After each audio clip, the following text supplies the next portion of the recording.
for almost 38 years. A member of Ahwatukee Toastmasters for 10 years, and is a charter member of Dobson at Sunset. I guess you could say he is a Toastmaster junkie. And why is he a Toastmaster junkie? Because it is a fabulous organization, filled with wonderful people, many of whom are his closest friends. For this, he is very grateful. Paul is very grateful for many things, and this is the theme of today's speech, which, by the way, is his third pathway speech. Yeah! Let me say that again. His third pathway speech. The title of his speech is No Regrets, and Paul Pastore will be very proud that Paul worked very hard not to give his standard 8 to 10 minute speech.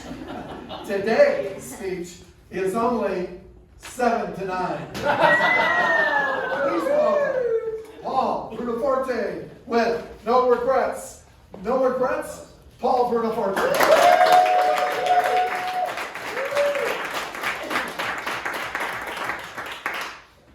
There's an awful lot of crazy things going on today. We've got border issues, we've got drug problems, we've got shipping problems, we've got all types of problems, including this outrageous pandemic. But despite all of that, I've never been happier. As a matter of fact, I might be the happiest person you ever met. Mr. Toastmaster, fellow Toastmasters and guests. Now, there's really no happy-ometer that you can go up and you can measure someone's happiness. But there's been lots of studies on what is happiness. And what they found is that most happy people have 3 traits in common. First, most happy people are optimists, which makes sense because I don't really know many happy pessimists. And most happy people are very forgiving. They don't hold grudges. They don't seek revenge. But most of all, most happy people are very grateful. And ladies and gentlemen, I am very positive. I'm a perennial optimist. I'm very forgiving. But I am unbelievably grateful. I have taken grateful to levels never seen by anybody walking this planet. And I gave a little talk on that when I went back to the day I was a sperm. And many of you have seen my speech, The Great Race. If you haven't, it's on YouTube. I would recommend you check it out. But I gave a lot of thought to that. I gave a lot of thought to the fact that I won the Great Race. Now, you've got to understand this. I did some calculations on what were the odds of me winning that race. And I thought, my father probably had his first ejaculation when he was 14 years old, right? And he had me when he's 24 years old. That's 10 years of ejaculations. And I went on the internet, and the internet says that each one contains 50 million sperm, which means there were billions of sperm produced. Maybe even trillions, because my father was kind of a wild and crazy guy. So here we have trillions of sperm, and I'm here. It's like winning the mega Powerball. I love it, and I'm so grateful. And I'm not only grateful for that, I am grateful that when I did emerge, I emerged in the United States of America. A place that has 5% of the world population, but 30% of its wealth. I got to be born here. Not only that, I was born in New York City, one of the greatest cities in the world, especially back in the 1950s and the 1960s. I'm extremely grateful for that.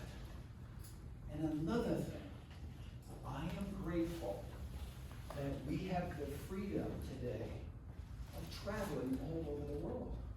Now, many of you might not realize this, but prior to 1900, very few people went more than 200 or 300 miles from their house. And even up till the 1960s, very few people traveled outside of the United States.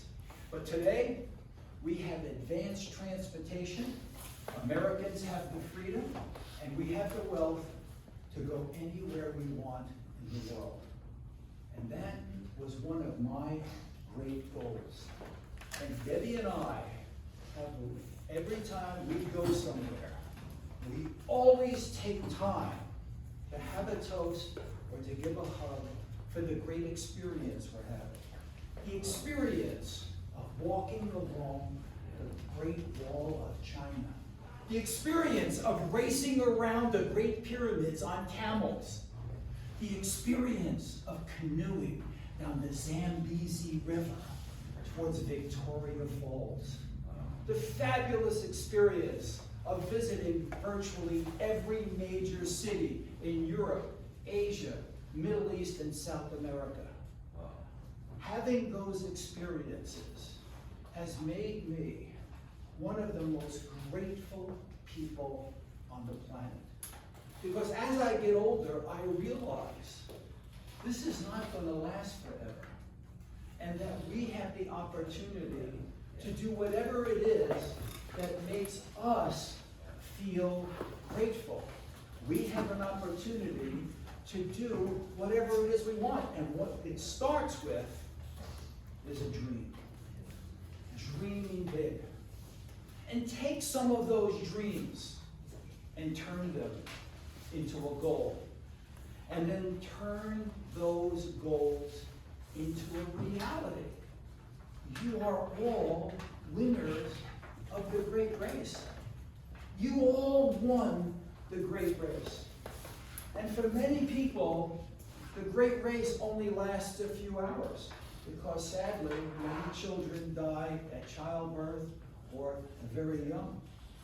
Or it can last 100 years. What are you going to do with this gift of winning the great race? Now, it doesn't have to be travel. It could be anything that you can keep in the forefront of your mind that you would be able to appreciate. And what you have to do is have the gratefulness that you're here. You won the great race, and what are you going to do with that? Sadly, many people waste their time that they have been given.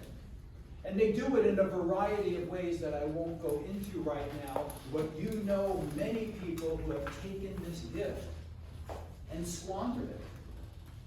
Now, I'm not only grateful for having the ability to see the world, because that was just one of the goals that I had. I went to a seminar many years ago, and I'm listening to that speaker, and he talked about enjoying the journey. That's why I didn't want to wait till I was 60 or 70 to start on my goal of seeing the world. I began when I was very young. I enjoyed the journey, which I call this great ride. And we're all on this ride together. And I love the fact that we have this opportunity as Americans because we have all of this freedom. And many people just squander this freedom. They don't appreciate this freedom. So in addition to this wonderful travel, I appreciate every day the 40-year romance that I have with my wife. The love of my children and my grandchildren is all something that all of you winners can enjoy. And as I start to get close to the end of this ride, I realize that I am always, always, always going to remain this. I'm going to ensure that on my tombstone, that the inscription is going to include at least these 2 words. No regrets. Mr. Postmaster.